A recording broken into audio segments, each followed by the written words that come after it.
In today's video, we'll explore 5 couples who were eaten alive by deadly predators, from bull sharks crashing a romantic kayak trip to a leopard's silent hunt on 2 researchers. But first, one of 2 teachers in Botswana made the dumb mistake of taunting a wild elephant and paid for it with both their lives. It was June 12, 2016 in Chobe National Park, Botswana. By noon, the heat would rise in shimmering waves across the savannah. It should have been a peaceful safari drive, a quiet encounter with one of nature's most awe-inspiring animals. Instead, it would end in 2 fatalities that were entirely avoidable. Daniel and Marta Velen had been traveling across southern Africa for 3 months, a belated sabbatical they'd planned for nearly a decade. Both were school teachers from Wellington, New Zealand, responsible, organized, and, by all accounts, careful people. But travel has a way of changing how people see themselves, especially when surrounded by others doing the same dangerous things and coming out fine. Daniel had grown increasingly confident with each park visit. He'd watched elephants from the safety of jeeps and thought he understood their behavior. He often repeated that elephants were just curious and never attack unprovoked. That mindset, the lazy confidence of someone who knows just enough to underestimate risk, would prove fatal. Marta was quieter, more observant, but she followed his lead. It wasn't recklessness that put them there. It was misplaced trust. Their guide, a seasoned local driver named Cabello, had spent years enforcing the same rule. Never stand or make noise during close encounters. Elephants interpret movement and height as threat displays, but tourists rarely listen, and most of the time they're lucky enough that it doesn't matter. On that particular morning, luck ran out. The Chobe River stretched nearby, its muddy edge bordered by reeds and mopane trees. The air smelled faintly of dust and dung. Birds called from the brush, and a bull elephant, massive and gray as a boulder, stood 30 yards from the track. At nearly 12 feet tall at the shoulder, it was a mature male in must, a hormonal state marked by aggression and constant dripping of fluid from its temples. Bulls in must can weigh over 13,000 pounds and run more than 20 miles per hour, capable of toppling vehicles and crushing bone effortlessly. A ranger at the checkpoint had told drivers that multiple bulls were in must and unusually aggressive that week. Another guide passing on the trail had radioed a reminder. One particular bull near the river had mock-charged 3 vehicles the previous day. When the Velens group came upon that same elephant browsing near the path, Cabello stopped the vehicle at a safe distance. He told everyone to stay still, keep cameras low, and wait. The elephant turned toward them, ears out, trunk lifting in warning. Other tourists heard Daniel muttering that it was just pretending. He wanted a better photo. Then came the first mock charge, sudden and explosive. The bull lunged forward, trunk curled, dust flying. It stopped short, stamping the ground. The guide whispered for everyone to stay still, but Daniel, standing abruptly, broke the unspoken law of safaris. He changed his silhouette. To the elephant, that movement was aggression. The guide's hand shot out to pull him down, but the damage was already done. The elephant bellowed, ears flaring wide, and charged again, this time for real. The elephant's trunk struck the front grille, denting it inward with a sharp metallic crack. Then the tusks hit, one glancing off the hood, the other catching the passenger door. The force tipped the vehicle sideways. Passengers screamed as it rolled onto its flank. Marta was thrown against the seat frame. Daniel tumbled across the floor, camera still clutched in one hand. The elephant rammed again, flipping the Jeep another quarter turn until it rested nearly on its roof. The guide tried to start the engine, but the wiring had torn loose. The bull circled, trumpeting, then pressed its head down on the overturned vehicle. Metal shrieked as the roof caved inward. Marta was pinned beneath the seat frame, her leg trapped. Daniel crawled toward the opening where the windshield had shattered, trying to push himself free. The elephant struck once more, tusk driving through the space between the seats. It pierced Daniel's chest and raked across Marta's torso, causing fatal internal injuries. The elephant stepped back, swung its trunk, and struck the vehicle once more, flattening the frame before finally backing off. It lingered for nearly a minute, pacing, ears twitching, then turned and walked into the trees. The survivors, 2 passengers, and the guide were in shock. One woman's arm was broken. Another man had a gash on his scalp. They could see Daniel's body wedged near the side panel, unmoving. Marta was still breathing shallowly but trapped, also heavily injured. The guide radioed for help while staying inside until rangers arrived about 15 minutes later. By the time rangers arrived, the survivors were dazed and suffering from heat and shock, making it unsafe to exit. The jackals and a single spotted hyena circled the overturned vehicle, drawn by the scent. They kept their distance while rescuers worked, then moved back in as teams fetched stretchers and equipment. Forensics later documented that some bite and tear marks occurred on Daniel and Marta's bodies. The autopsy confirmed the scavengers had fed briefly during the window between death and full extraction. not while the victims were alive. Investigators also found scavenger tracks around the jeep and canine indentations on soft tissue consistent with post-mortem feeding. The bodies were flown to Gaborone for processing, then repatriated quietly to New Zealand. The guide left tourism the following year, citing exhaustion and frustration. At Chobe, new regulations were added. Vehicles were ordered to stay at least 50 yards from elephants at all times. Yet even as two teachers' African dream became their final nightmare, in Florida, a couple would learn that dangling legs in bull shark territory is an invitation written in flesh and blood. It was May 10, 2014, off the tangled edge of the 10,000 Islands in southwest Florida. The sun had already begun to drop behind the mangroves. For anyone who knew those waters, dusk was the wrong time to linger. But to Chris and Hannah Durrell, the quiet inlet looked perfect for photos. Chris and Hannah were 29 and 28, newly married, both amateur wildlife photographers from Sarasota. He worked as a graphic designer. She handled editing and uploads. They spent weekends chasing small adventures, kayaking, roadside hikes, anything that looked wild but safe enough to call accessible nature. The 10,000 Islands trip was meant to fill their content backlog before summer. Neither of them were thrill seekers. They were meticulous planners, but not experienced with Florida's tidal systems. Their inflatable tandem kayak had seen more use in springs and calm rivers than brackish estuaries. They launched from Goodland that morning with light gear, a dry bag, and 2 cameras. Their plan was simple: paddle through mangrove tunnels, photograph egrets and manatees, and camp overnight on a small shell key. By late afternoon, the tide had begun to fall, a stage that concentrates bait fish and draws in larger predators. After a day of steady paddling, the couple decided to drift near a broad tidal inlet. Chris wanted a few last shots of the sunset reflecting off the water. Hannah, tired, slid her legs into the water to cool off. They weren't far from shore,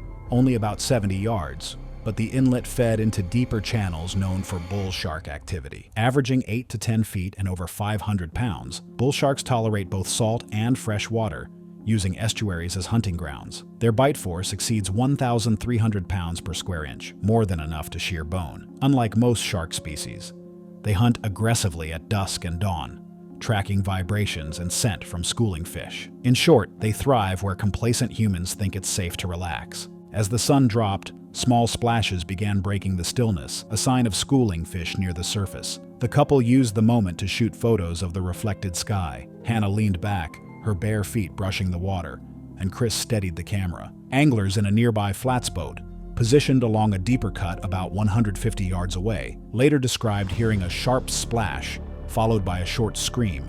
The water beside the kayak churned as something massive hit from below. Hannah lurched forward, nearly pulled from the seat. Then, in seconds, the water turned red. The shark's first bite had taken her lower leg. She tried to grab the kayak rim, her face pale in the dim light. Chris reached for her arm, yelling for help. Then a second impact slammed the hull, flipping the kayak over. From the flats boat, they saw the shape clearly, a bull shark about 9 feet long, circling in the spreading cloud of blood. According to scene reconstruction based on eyewitness accounts and autopsy findings, Chris briefly surfaced beside the overturned kayak, gripping its hull. Hannah did not. The water moved with bursts of turbulence beneath him. Then he jerked, crying out once, as the shark struck again, tearing into his thigh. One angler started the engine toward Chris, but the kayak drifted, half submerged, the current pulling it toward the mangroves. Chris tried to haul himself onto the overturned hull, but blood poured freely from his leg. The water around him frothed again. The shark's dorsal fin cut through the surface, moving in short arcs. Witnesses said he went under twice more before the water stilled. When they reached the spot minutes later, only the kayak remained, spinning slowly in a widening red stain. One paddle floated several yards away. The anglers used a radio to contact the Coast Guard relay tower at Fort Myers Beach. By the time rescue boats arrived, night had fallen. The current had carried everything downstream. Search teams combed the estuary through the night with spotlights. They recovered the kayak and scattered gear, a camera, a dry bag, and Hannah's torn life jacket. At dawn, rangers found 2 bodies wedged among mangrove roots about half a mile down the inlet. Both bore deep bite wounds consistent with a large bull shark. The autopsy confirmed multiple strikes, with Hannah's femoral artery severed and Chris suffering extensive trauma to both legs and abdomen. Forensic timing placed survival at under 2 minutes for each victim following initial attack. The Coast Guard released a short statement calling it a rare predatory incident. Local guides privately described it as a case of complacency turned tragedy. The launch site added dusk restrictions within months. Small warning decals were placed on rental kayaks, showing silhouettes of bull sharks beneath paddlers' feet. As the bull shark's victims tangled in the mangroves of Florida, in Manitoba, a couple would discover that polar bear season can transform them into prey. It was November 18, 2017, in Churchill, Manitoba, known as the polar bear capital of the world. The town was in that uneasy period between autumn and full freeze, when the sea ice hadn't yet formed, but the bears were already restless. Locals knew that in those weeks, the wrong step outside the lighted zone could mean an encounter with a predator that saw humans as food. Robert and Ellen Make were school administrators from Duluth, Minnesota, practical, reserved, and organized. Their trip north was a long-planned getaway from the monotony of Midwestern life. They had booked a photography package through a reputable tour company, complete with a night at a small inn and an early morning outing to capture the northern lights over Hudson Bay. Robert had spent months reading camera guides. Ellen kept a notebook filled with exposure settings and aurora forecasts. Their goal wasn't adventure, it was documentation, something beautiful to bring home. That day, the sky was alive with ribbons of green light, visible even to the naked eye. The innkeeper warned guests not to wander before dawn. Bears were still lingering near town, waiting for the sea ice to return. But for Robert, it likely felt like a once-in-a-lifetime chance to see the aurora without streetlights or noise, and he convinced himself the warnings were just local caution. Ellen followed, tripod slung over her shoulder, her gloves half off for camera control. They wore dark parkas and moved quietly toward a gravel lot near the edge of town. The logic was simple: 5 minutes, a few photos, and back inside before sunrise. The lot they entered bordered a storage yard and an old maintenance shed. Beyond that, tundra and willows stretched toward the bay. The air was still and cold enough that their breath lingered. Snow dusted the ground, scattered with tire ruts and patches of frozen mud. It was typical bear country that time of year: barren, open, and deceptive in its calm. Polar bears can weigh over 1,000 pounds and reach speeds up to 25 miles per hour in short bursts. Males, especially in late autumn, often linger near Churchill's outskirts, scavenging garbage bins, carcasses, or dog food left outside, while waiting for the sea ice to form. They rely heavily on stealth, approaching prey silently until the last possible moment. Wildlife officers regularly warn that even within the Churchill safety perimeter, bears can appear without sound or warning. Every year, several are darted and relocated to the Polar Bear Holding Facility, nicknamed the Bear Jail. The couple had read the advisories but assumed those cases involved careless locals, not tourists near the lights. They passed a sign with a faded warning about bear activity, but ignored it, assuming the perimeter lights and fencing extended farther than they did. A security camera mounted near the public works yard caught them setting up their tripods, and the faint rumble of a distant truck mixed with the wind. Ellen adjusted her camera toward the horizon. Robert walked several yards ahead, checking angles. Neither noticed the shape moving behind the structure. From the garbage truck driver's later statement, the bear had been there for several minutes, likely drawn by discarded food waste left in open containers. At 5:41 a.m., it broke into a sprint. The driver, about 100 yards away, saw it emerge from behind the shed and close the distance in seconds. Robert didn't even turn before the impact. The bear hit him from behind, sending both of them into the snow. The sound was described as a heavy, wet thud, followed by the low growl of the animal's breathing. It bit once into Robert's upper back, the jaws locking around the shoulder and neck. Ellen screamed and swung her tripod, striking the bear's flank. It released Robert momentarily, turning toward her. The driver honked and yelled, but the bear ignored him. It reared, towering over Ellen, and came down with both forepaws. The blow knocked her flat. The bear's jaws closed around her midsection. The crunch of ribs carried through the still air. She struggled once, kicking before the bear shook her side to side. The movement was violent and fast, predatory efficiency rather than frenzy. Robert, bleeding heavily, tried to crawl toward her, leaving streaks on the snow. The bear turned again, seizing his arm and dragging him several feet. The driver later said the bear looked methodical, shifting between the two bodies as if uncertain which was still a threat. By the time the truck's radio call reached the authorities, the attack had lasted less than 2 minutes. The driver used his air horn continuously, which eventually startled the bear into backing off. It lingered several yards away, pacing, before ambling toward the open tundra. When officers arrived with cracker shells and flares, the animal was gone. They found Robert with catastrophic trauma to his neck and chest. Ellen was unresponsive, her parka shredded. A tripod lay bent beside her, one leg broken clean off. Wildlife officers tracked the bear that morning using snowmobiles. It was located less than a mile north of town,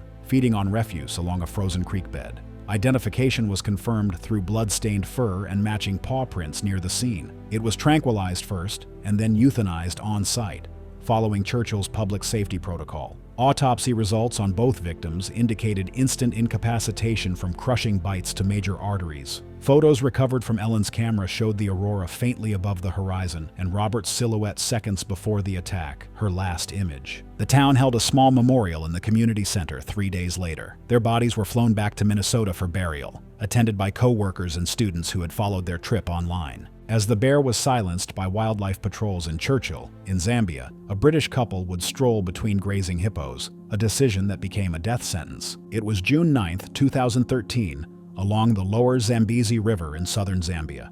The air was heavy with the smell of wet earth and decaying vegetation. Locals knew that in those calm hours before the day's heat, the river was at its most deceptive. Trevor and Alana Kerr were not thrill seekers. Both were British expatriates living in Lusaka, where Trevor worked as a project engineer for a road construction firm, and Alana taught primary school at an international academy. The weekend at a riverside lodge was meant to show visiting friends the beauty of the Zambezi before the work week resumed. They were well liked for their quiet stability, sensible people who enjoyed small comforts, morning coffee, photography, short walks after meals. That morning, they decided on a short stroll along the river before breakfast, despite light mist still clinging to the bank. The lodge staff had warned guests about walking unaccompanied near the riverbank. Hippos grazed there at dawn, they said, and were easily startled. But the Kerrs, seeing none nearby, brushed it off. They'd been to the Zambezi before and had watched hippos from boats without issue. Trevor mentioned wanting a closer look at bird life. Alana brought her camera, hoping for a photo of early light on the water. Their friends stayed behind on the lodge deck, sipping coffee, watching the couple make their way down a narrow path between thornbush and reed. Hippos are massive grazers weighing up to 3,000 pounds, capable of outrunning a human on land for short bursts. Though they appear sluggish, they are territorial and prone to unpredictable aggression, especially when separated from the safety of the water. Most attacks occur when someone inadvertently stands between a hippo and the river, an error guides in Zambia call the invisible line. As Trevor and Alana walked parallel to the water's edge, several hippos were already grazing nearby. Their rounded backs broke the surface, only 50 yards out. One cow and calf stood on land farther down, partially obscured by reeds. From the lodge, the couple's friends could see them pause to take photos. They didn't realize that by cutting across a narrow inlet, Trevor and Alana had placed themselves between the pod and the river. At that moment, a large bull surfaced, closer than anyone had noticed before. Its nostrils flared, and it gave a deep, resonant grunt that echoed across the bank. One of the lodge staff, seeing the movement, shouted from the deck for them to back away, but the sound carried poorly through the mist. The bull grunted again, louder, and began advancing through the shallows, water spraying from its chest. Trevor turned just as the hippo surged forward. The distance, less than 30 feet, closed in seconds. The sound was described by witnesses as an explosion of water and heavy rhythmic thuds on the mud. The bull's mouth opened nearly 3 feet wide, exposing tusks as thick as forearms. It hit Trevor first, the impact audible even from the deck. The lower tusk caught him high in the chest and lifted him clean off the ground. For an instant, he was airborne before landing hard on his side several feet away. The hippo lunged again, jaws clamping briefly on his leg, then released as Alana screamed and ran. She slipped on wet mud, landing hard on her back. The bull wheeled toward her. She swung her camera reflexively, striking its snout, but it didn't slow. The animal's jaws closed around her torso. Witnesses later said the sound of the bite was sharp, like wood splitting. The bull shook her violently, side to side, dragging her partly into the shallows. A safari guide and a groundskeeper sprinted from the lodge with rifles, firing warning shots into the air, standard practice meant to startle wildlife away from camp areas. The hippo paused, releasing her, then thrashed back into deeper water. Trevor was still alive when they reached him, groaning, chest collapsed, one arm bent grotesquely. Alana lay still beside him, her clothing torn and coated in mud. The guides kept firing until the water stilled and the hippo vanished toward mid-river. Emergency response on the Zambezi is limited, and by the time a medical vehicle arrived from the main road alerted by a guide, both victims had succumbed to their injuries. Witness accounts describe the bull as abnormally large, with scarred flanks, likely an older dominant male displaced from his pod. Such bulls often become erratic and territorial, attacking boats, canoes, or people on shore. Hippos defend access to water with extreme aggression. Even boats have been overturned by similar charges. Their friends, shaken and in shock, helped retrieve personal items from the bank. Trevor's watch had stopped at 6:07 a.m., the presumed time of impact. Zambia's wildlife authorities recorded the incident as one of 3 fatal hippo attacks along the lower Zambezi that year. The lodge installed fencing and restricted walking beyond the deck area, requiring guides for all movement near the river. The Kerr's families arranged a quiet repatriation through the British High Commission in Lusaka. But even as the hippo's jaws ended the Kerr's, deep in the Okavango Delta, 2 researchers were retrieving field gear, unaware that a young leopard nearby was honing the ancient craft of the ambush kill.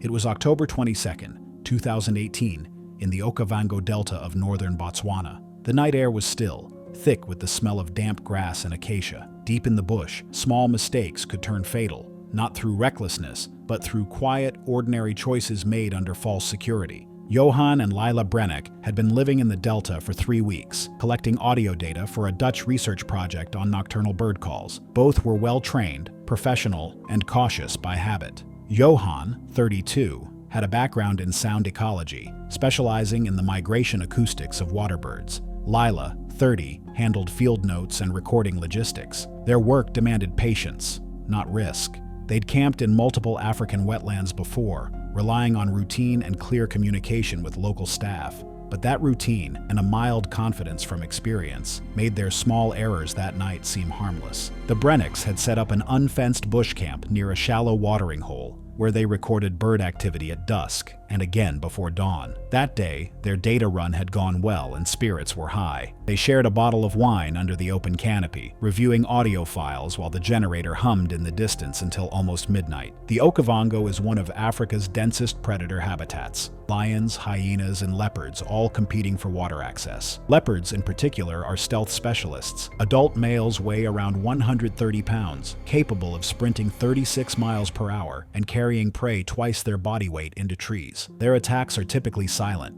a single ambush strike aimed at the throat.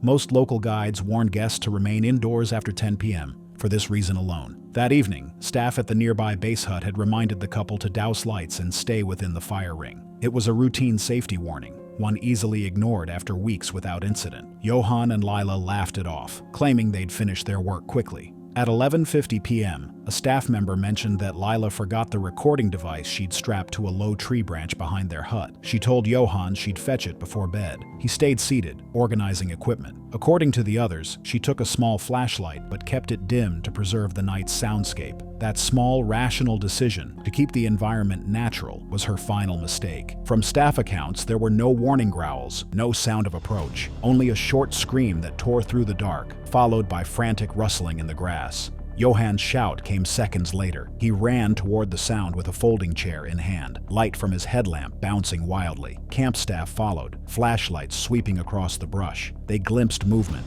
a leopard, pale and muscular, dragging something limp by the shoulders into thick reeds. Johan reached them first, striking the animal's flank. The leopard released Lila momentarily, then turned on him in a blur of movement. Witnesses described a flash of spotted fur and a heavy impact. The cat lunged, clamping its jaws around Johan's face and neck. The sound of his breath stopped mid-shout. The impact knocked him backward, the flashlight scattering across the dirt. Staff fired a warning shot into the air. The leopard hesitated, hissing, then bounded into darkness, disappearing into the mopane. The entire encounter had lasted less than 30 seconds. Lila was still alive when they reached her. She had deep lacerations across her throat and chest, one carotid artery partially severed. Johan, unresponsive beside her, showed massive puncture trauma along his jaw and neck. Blood pooled into the sand, soaking fast. Staff applied pressure and called for the emergency vehicle stationed 12 miles away. One of them said later that she kept twitching her fingers, as though trying to lift the flashlight from the ground. By the time the truck arrived, 25 minutes later, both victims had lost too much blood. At dawn, rangers tracked fresh prints leading from the site to a thicket half a mile east of camp. Rangers identified the animal as a young male, likely under 4 years old,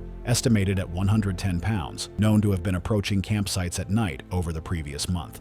Such leopards are categorized as problematic. their tolerance for human scent signaling potential habituation. In other words, it had learned to treat camps as hunting grounds. Wildlife authorities authorized an immediate response. Later that afternoon, a team tracked and destroyed the leopard near a bait site. A necropsy confirmed traces of human tissue in its stomach. Investigators cited no misconduct, but noted the lack of an overnight scout or armed guard, normally required for open camps. Back at the lodge, Brennick's colleagues packed their belongings into storage boxes, still stained with dust and blood. The couple's remains were flown to Maun and then repatriated to the Netherlands. Their research team issued a brief memorial, calling them dedicated field biologists who respected the wilderness. Thanks for watching. If you like these stories, click here.